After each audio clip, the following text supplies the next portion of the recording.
The 25th annual anniversary edition of the Outshine LGBTQ Plus Film Festival opens downtown at the Silver Spot Theater Thursday, April 20th with dinner at your seats, an amazing after party, and continues at the Silver Spot for 10 more days. Wonderful films, great events, see our stories on the big screen, meet new people. For more information, go to outshinefilm.com. That's outshinefilm.com.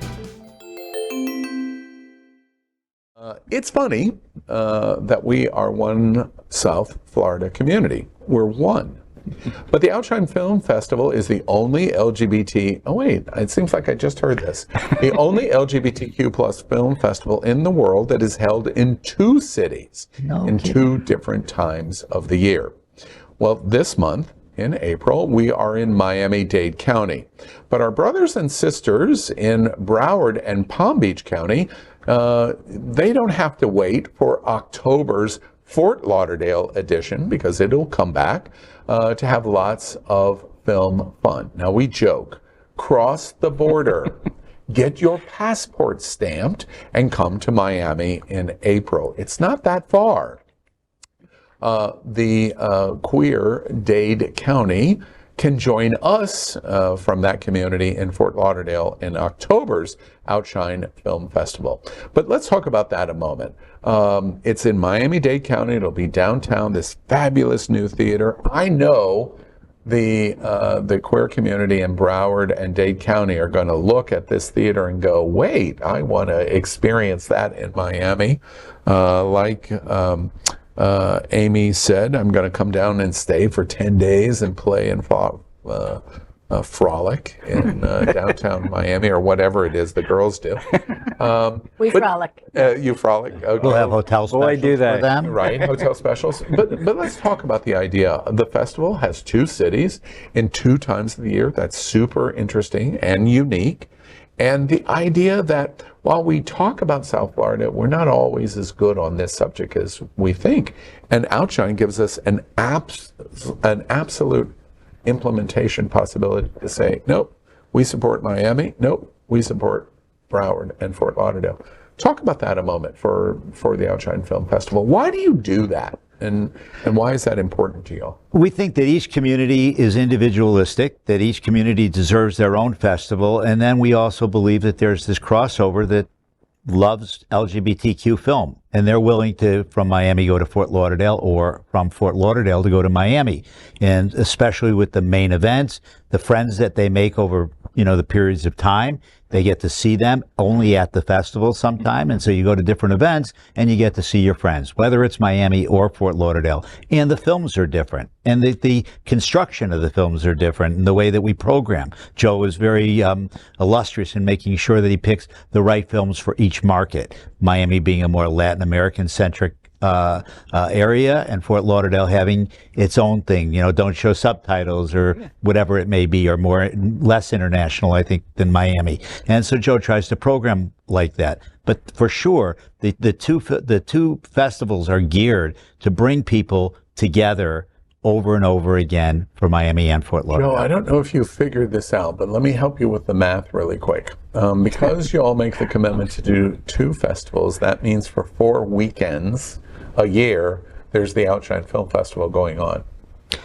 There's no film festival in the world that does that. It means 48 weeks that he's buried in his house. Yeah, you see the bags under the eyes. That's not just natural occurrence. 4 weekends a year. Yep. But it means greater value to our producer circle members. Yeah. Any member. And to our members, yeah. And it's just something that, we take great pride in what we do. And, all of my colleagues and associates around the country sort of think we're crazy. And they say, well, but, we also do monthly screenings. It's like, and so do we. Yeah. And we also do special festivals. And so do we. So it's like we really are. And we do at home. It's a special event. And let's take one more minute in terms of, we make the jokes, get your passport stamped and go to Miami for the festival, you Wilton Manorers, for you. but very, very specifically, the commitment of a cultural experience of the film festival. It's different than our bars, although there's bar features. We've talked about a lot of alcohol. Even the girls have talked a lot about alcohol. There's food, but this is something different. It's a cultural experience that we can celebrate the cultural interest that we have in art form, cultural art form. Say something about that commitment. Why is that message so important? To dedicate so much of y'all's time. You know, Al, at the end of the day, we get to see our stories shared on the big screen.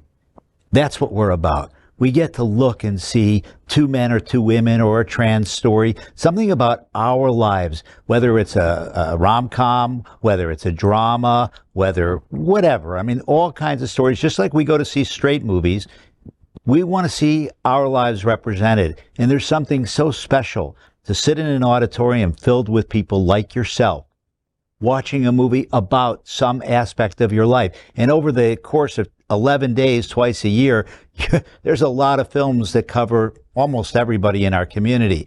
And that's what makes it special, experiencing those films on the big screen, sitting next to other people, sharing those emotions. Yeah, and you can say a lot without saying a lot. I think culturally, you know, we're a non-political organization. Obviously, we have some leanings, you know, to help support other members of our community, but it's nice to sort of, I always say, we don't show political films, we make political statements by people going out and supporting us. And that alone is the statement, both political and culture. And for me, that's one of the reasons they do it. Yeah, we're going to talk some more about that too. All right. As you can imagine, I bring Joe to, apparently he's never done any math because he's doing this over 4 weekends a year. No film festival I've ever heard of in my life does something like that, much less a gay film, LGBTQ film festival. LGBTQ plus news is vital for our community and for the broader world as a whole. We have enough enemies at Fox News. Tucker, Sean, and Laura are loud. We need passionate allies. Happening Out Television Network, Queer News Tonight, and It's Happening Out are literally out of the closet and into the headlines. Our community needs your support. Like this broadcast and subscribe now to ensure the growth of the entire LGBTQ plus community.